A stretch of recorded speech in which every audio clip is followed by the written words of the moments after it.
Now let's jump down to the switch point between the two parts of Abraham chapter 3. The astronomical section, the first 17 verses, and when he shifts to a much more theological and doctrinal perspective where we come into the story.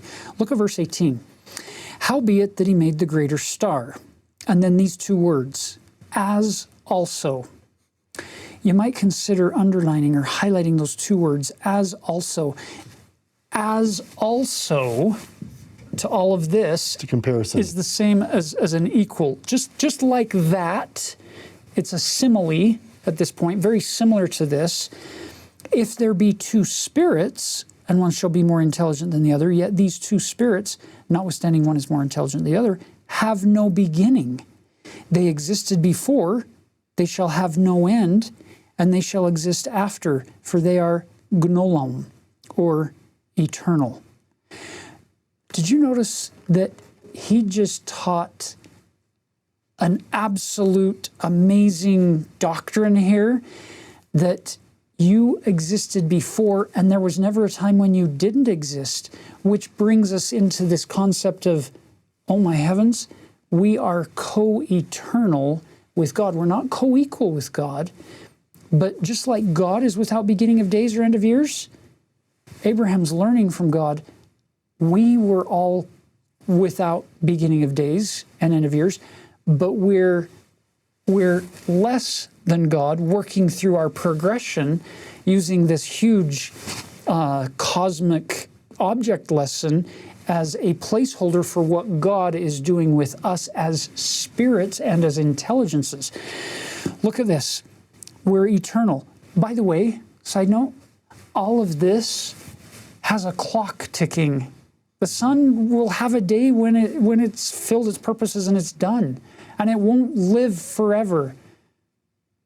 But you will. The stars, long after they've gone out, you're going to go on and on and on. There's something powerful about this deep end of the pool that we're swimming around in that sometimes we lose sight of in these mortal perspectives that our eyes are so keen to see. It's beautiful insight that we have to let God cover that up for us to be able to see some of these eternal truths. Also, just for fun, this will not save you, is just God's desire to be literarily playful.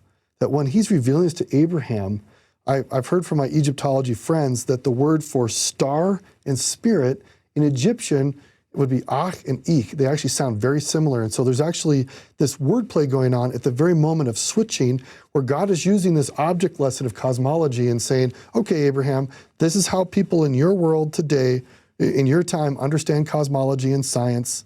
Let me use that pattern of the ach, the spirits, and go to the ik, of the stars, and go to the spirit and tell you about your spirit and how that's related to me. Beautiful.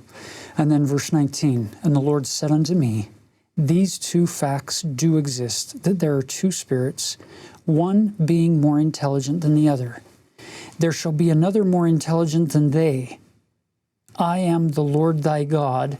I am more intelligent than they all. It encompasses all of it. All of it. There's no individual or group of individuals who can combine what they know to exceed what God knows. That is so powerful, that doctrinal truth right there, that we can trust him. He really knows what he's doing. There's nothing that he doesn't know, and he's more intelligent than all.